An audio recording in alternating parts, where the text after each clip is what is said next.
No, if this were Pop Warner, they'd stop the game, right? Yeah, or keep the just continuous clock. It is never good when an announcer is saying that about your team. What I will say is thank you, Chargers. Thank you. You're the biggest joke now. The Las Vegas Raiders beat the Los Angeles Chargers by a score of 63-21 on Thursday Night Football. This game was so unintentionally entertaining that I think it convinced Al Michaels to stick around for another year.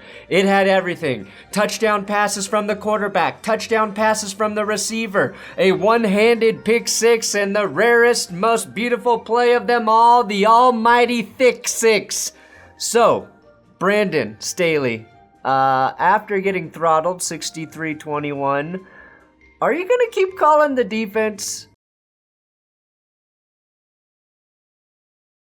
Oh no, where are you, Brandon? Where are you? Oh shoot, did the analytics tell Spanos to fire you? Crap, they did. Well, everyone can stay tuned to the end of the episode for a touching in memoriam of Brandon Staley's illustrious coaching career with the Chargers. Now, the Chargers may have the QB named Stick, but the Raiders essentially ripped that stick away from them and then proceeded to just beat the shit out of the Chargers with their own stick for 3 hours.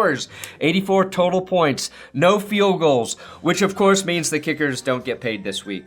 Less than 5 days ago, I dropped the new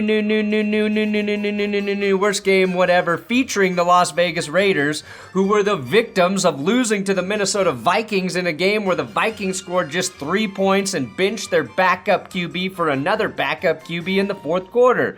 To go from scoring 0 points to scoring 63 in 4 days is poetically a very Raiders stat. I don't think we will ever see a team be bad enough to not score any points on Sunday and then be good enough to rip 9 touchdowns 4 days later. It's as likely as saying, Chargers head coach Brandon Staley, and not prefacing that with former. Welcome back to the new worst game ever.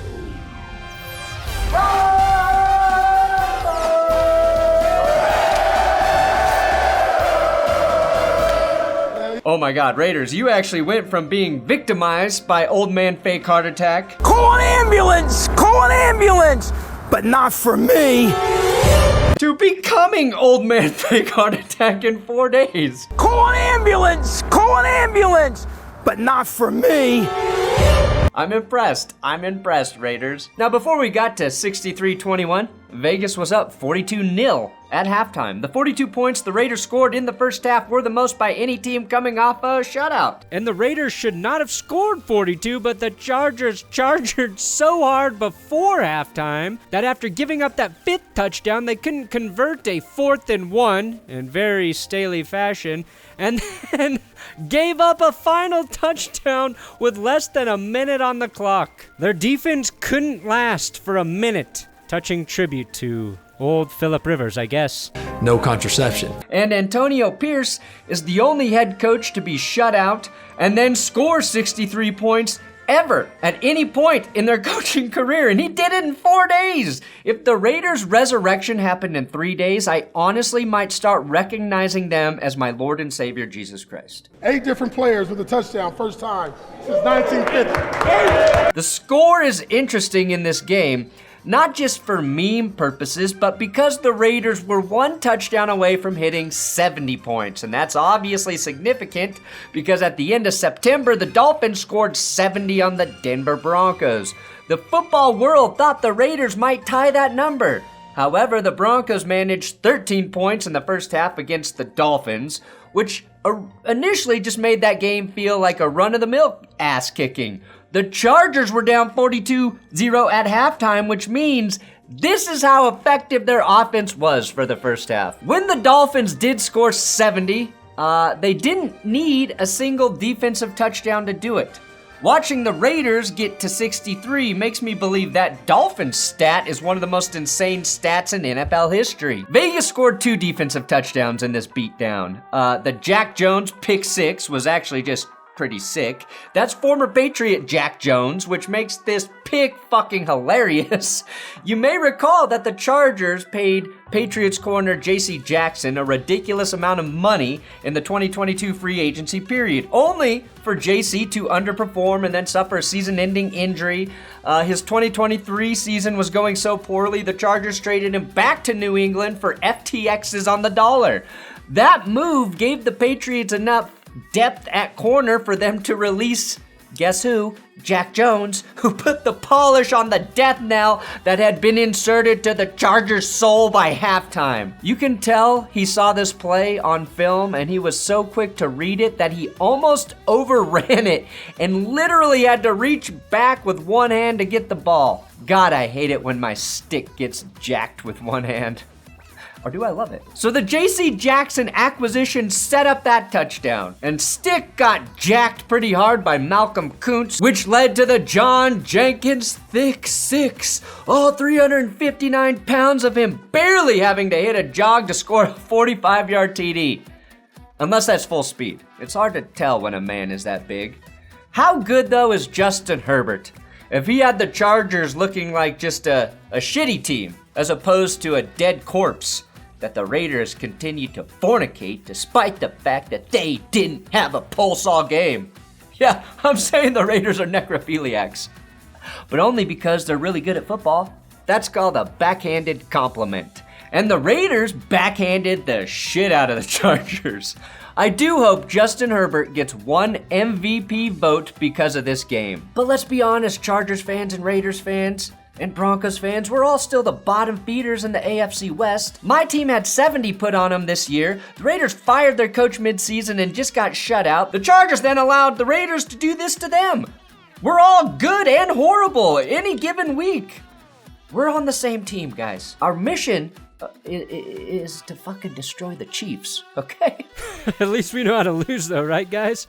I'd rather the Raiders put up 63 on me than act like this, blaming the refs, crying to the world after a loss. We're all coming for you, motherfuckers. Now, the Raiders had a chance. They had a chance to put up 71 and save me from my eternal shame. What I do know is they purposely only scored 63 just so the Broncos would maintain the dubious honor of having the worst loss of the season.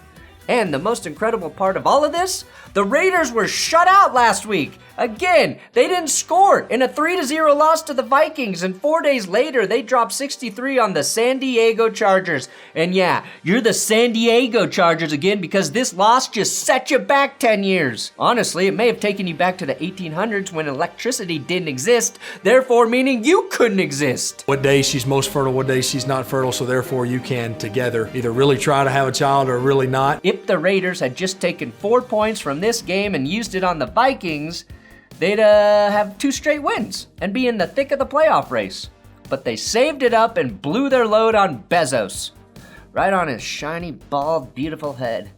I'm never getting a partnership with Amazon or the NFL. This game could have been worse though. Luckily, we got this one beautiful moment.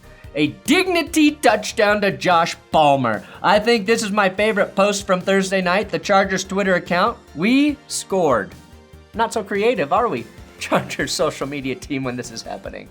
I'm kidding. I love what they do, and this was actually very funny. Almost as funny as Austin Eckler giving the first down signal while trailing by a mere 56 points. At least the Raiders did put up 63 because their previous franchise high in points was 59 against my Broncos in Denver. By the way, the coach for the Broncos in that game was Josh McDaniels, the guy the Raiders thought would be a good coach for their team. So in a way, Josh McDaniels gave the Raiders their 2 greatest offensive games of all time. And just like Josh would have wanted, poor Hunter Renfrow didn't have a single fucking catch in this game. He showed up to the orgy and couldn't even get a pity handy in the corner, little Hunter Renfrow. The Chargers also set a franchise record for most points allowed, topping the previous high of 57, which they gave up to the greatest show on turf Rams back in 2000. The only difference between this game and the Dolphins scoring 70 is nobody thinks the Raiders can do this again. When the Dolphins did it, people were like, yeah, that makes sense. That offense, when clicking, is a juggernaut. That's what makes The Raiders beat down of the Chargers so funny to me. They're not that good of a team. There will be football fans who did not watch Thursday night because nobody wanted to see this game and then woke up this morning in shock seeing the score. Like if we woke up and learned Mark Davis had been named sexiest man alive, or if John Gruden became the official spokesman of the LGBTQ community, or if Jimmy Garoppolo took a vow of celibacy. That's how surprising this beatdown was. My point, this game was not just a scoregami, it was a scoring anomaly. When Miami humiliated me and my team, they put up over 726 yards of offense. The Raiders had just 378, which is good, but not 63 fucking points good. This is more of a Raiders defensive showcase as they simply dominated field position and scored on all 4 of those Chargers fumbles they created. Who the hell fumbles 4 times in a game? Is Melvin Gordon the Chargers running back? Again? The Chargers actually fumbled 5 times but managed to only lose 4. Let's talk about Mr. Pete. Aiden O'Connell for a second. AOC, welcome into my very exclusive Backups Ball Club. You join the likes of Jake Browning and Tommy DeVito.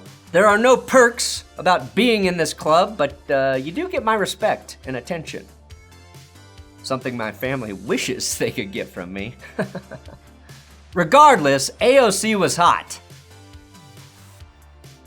Kind of, right? Aiden O'Connell, who was so bad 4 days ago, we thought Jimmy G might get another shot at the starting job. Threw 4 touchdown passes in the first half to 4 different receivers. Again, none Renfro. He may have thrown a 5th if the Raiders didn't blow their Bezos on that trick play, which netted Jacoby Myers a passing touchdown. Who did Jacoby Myers used to play for? That's right, the Patriots. Pretty cool to see Josh McDaniels' plan come to fruition. I only hope Bill Belichick let Josh out of his cage to watch this game. All things considered, Easton Stick wasn't all that bad. If you just look at the raw numbers, you're looking at a guy who threw 3 touchdowns and just 1 pick, whereas Kenny Pickett calls it a half season's worth of touchdowns. But those 3 TD passes, it makes you wonder, is there a QB controversy in LA? He was the only reason the Chargers scored in this game. And are we so sure the Chargers would have scored at all if Herbert was in there? Same play, different results. In the midst of all that relentless scoring, Brandon Staley's Chargers again failed to convert a 4th and short. He may finish his career as having one of the worst 4th down conversion percentages ever. And stop asking that question. And now, a touching tribute to Brandon Staley's coaching career with the Chargers. This will be a 30-second timeout. What?